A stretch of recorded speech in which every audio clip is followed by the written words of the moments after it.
Hai, balik lagi di Yang Lagi Tren.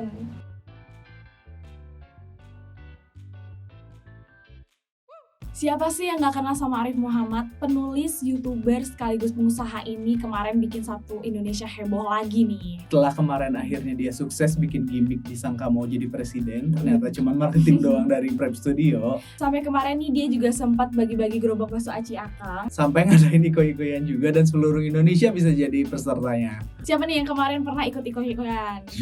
Setelah sukses sama semua gimmicknya nih, kemarin Arif Muhammad bikin gambar Indonesia lagi nih, karena skala gimmicknya itu lebih besar, tau gak sih? Betul, itu banyak banget orang yang ikut. Itu namanya ada Take Over Jakarta by Prep Studio. Betul. Di event ini Arif Muhammad bagi-bagi 20 Vespa untuk 20 orang yang beruntung nih. Awalnya untuk menaikkan hype-nya, ini Arif Muhammad bagi-bagi Vespa ke artis-artis di Indonesia nih. Ada Raffi Ahmad, ada Desta, terus ada Surya juga, terus ada Bintang Emon juga. Bintang Emon juga. Pokoknya banyak deh artis-artis yang dapat Vespa gratis dari Arif Muhammad. Di event Take Over Jakarta by Prep Studio nih, Arif Muhammad ngumpulin ratusan orang di kantor Prep Studionya ini buat main games untuk menemukan clue-clue yang bisa bikin mereka ngedapetin Vespa gratis dari Arif Muhammad. Dalam YouTube-nya, Arif Muhammad menambahkan kalau harga per unit Vespa Prep Studio itu harganya 350 juta. Wow, 350 juta nih. Kalau misalkan kita hitung-hitung, berarti 350 juta kali 100 Vespa kira-kira 35 miliar ya. Wow, Oke. biasa ya. Beberapa minggu kemarin juga sosial media Indonesia sempat dihebohin nih sama kedatangan Bapak Luhut Binsar Panjaitan selaku Menteri Kemaritiman dan Investasi karena beliau menemui Elon Musk di SpaceX Amerika. Netizen Indonesia juga pada kepo nih akhirnya karena mereka tuh nyangkanya Pak Luhut ini mau buka cabang rumah makan Padang gitu di Amerika, dan ternyata pejabat-pejabat Indonesia yang datang ke sana tuh adalah untuk membicarakan kemungkinan investasi dan pembelian nikel dari perusahaan di Indonesia. Keren banget sih, keren banget. Dan gak lama setelah itu nih, Bapak Presiden kita Joko Widodo juga menemui Elon Musk di SpaceX Amerika dengan agenda yang kurang lebih sama tuh kayak Bapak Luhut tentang investasi dan kerjasama di masa yang akan datang nanti. Katanya sih Elon Musk juga akan tertarik bekerja sama Indonesia karena Indonesia itu punya banyak potensi di banyak bidang. Kebayang gak sih kalau misalnya nanti Tesla itu bekerja sama dengan Indonesia? Pastinya banyak banget dong mobil-mobil listrik yang bakal berkeliaran di jalanan. Iya, tanpa pengemudi juga ya kan? Horor apa keren jadinya? Ngomong-ngomong soal luar negeri nih, kemarin Kota Bandung sempat jadi sorotan dunia lagi nih. Karena di awal bulan ini ada satu media yang berfokus pada makanan, yaitu Taste Atlas. Itu membuat suatu penghargaan yang bernama Taste Atlas Award 2022. Dan Kota Bandung ini menempati urutan ke-11 dalam kategori Best Traditional Food Cities nih. Betul, satu tingkat di bawah Seoul ya, Korea Selatan gitu. Betul. Usaha kuliner ini emang ngejajin banget ya. Selain jadi kebutuhan primer buat masyarakat, makanan juga selalu punya varian rasa dan jenis yang gak ada habisnya. Karena kebutuhan primer ini, makanya usaha makanan itu bisa dimulai dari yang terkecil nih, dari yang kayak pedagang kaki lima di pinggir jalan, sampai yang skalanya besar kayak yang dimiliki artis-artis atau influencer ini. Dan udah banyak juga ya artis-artis atau influencer yang udah punya restoran besar. Ini kayak ada Geprek Bensunya punya Ruben Onsu. Ada juga Makoku punya Chef Arnold. Terus ada Bandung Makuta juga punya Laudia Cynthia Bella. Dan ada Kunafe juga punya Irfan Hakim nih. Betul, dan masih banyak yang lainnya nih. Selain variatif, makanan-makanan ini juga sering banget mengikuti perkembangan zaman dan akhirnya viral. Iya bener. Kayak kemarin nih ada es kepal Milo, terus ada kopi dalgona juga, terus ada King Mango, dan masih banyak lagi. Ya, banyak restoran juga yang mengadaptasi menu-menu viral ini jadi menu yang seasonal. Iya betul banget. Ya kan? Makanan-makanan ini tuh bisa banget jadi peluang usaha karena cara bikinnya dan bahan pembuatannya itu mudah banget didapat.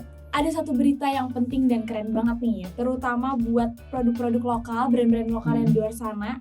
Karena Wali Kota Bogor, Bapak Bima Arya Sugiarto, baru-baru ini mengesahkan sebuah aturan nih, kalau misalnya ASN yang bekerja di pemerintahan Bogor itu setiap hari Selasa wajib menggunakan produk-produk lokal. Tapi ya walaupun aturannya ini udah jelas, tapi masih banyak juga nih netizen yang bilang katanya, oh berarti nggak boleh pakai HP Samsung dong, oh berarti kita harus pakai HP Mito, atau kita pakai HP Asia Hidayah gitu biar lokal banget. Padahal udah jelas banget aturannya itu adalah untuk menggunakan pakaian produk lokal setiap hari Selasa. masa. Dan uniknya lagi nih, Pak Bima itu turun sendiri loh buat ngecekin karyawannya untuk memastikan mereka tuh bener-bener pakai produk lokal. Jadi Pak Bima itu bikin video gitu buat nanya ke karyawannya masing-masing apa nih produk lokal yang dipakai dari ujung kaki sampai ujung kepala. Pak Bima juga bilang nih kalau misalkan kebijakan itu bisa menjadi angin segar bagi pengusaha-pengusaha brand lokal karena setelah pandemi ini mereka udah berdarah-darah nih, dan sekarang akhirnya Pak Bima menetapkan kebijakan itu dan bisa membantu ekonomi dari pedagang-pedagang lokal nih. Menurut Pak Bima nih, kalau misalnya semua ASN itu belanja produk-produk lokal di Kota Bogor, itu maka akan ada perputaran uang sebanyak 3,5 miliar. Wow, gila. Karena nih kan ASN di Bogor tuh ada sekitar 6.980 dan masing-masing dari mereka tuh rata-rata belanja sekitar 500.000. Oh, makanya akan terjadi perputaran uang sebanyak itu. Masih dari brand lokal nih.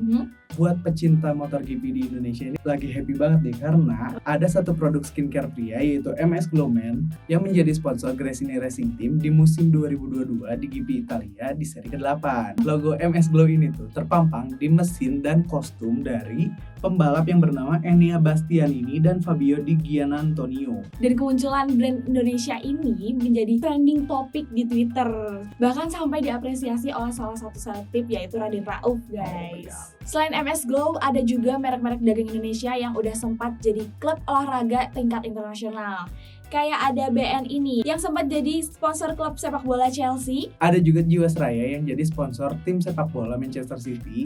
Bank Muamalat yang menjadi sponsor klub sepak bola Arsenal. Dan Garuda Indonesia yang menjadi sponsor klub bola Liverpool. Masih banyak lagi. Banyak juga ya, lumayan ya. Masih dari membanggakan nama Indonesia nih, baru-baru ini rapper asal Indonesia yang bernama Warren Yu masuk ke Forbes Under 30 Asia dalam kategori sport dan entertainment bersama sederetan nama-nama artis besar lainnya. Warren juga sempat terlibat nih dalam pembuatan album soundtrack film Shang-Chi and the Legend of Ten Rings.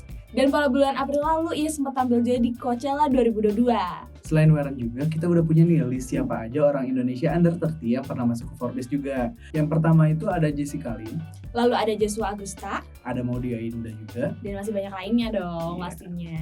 Selanjutnya ada Starbucks nih, yang mengumumkan kalau mereka itu akan menutup semua gerainya yang ada di Rusia, menyusul perusahaan lain seperti McDonald's, British American Tobacco, hingga ExxonMobil yang udah lebih dulu menutup bisnisnya di Rusia.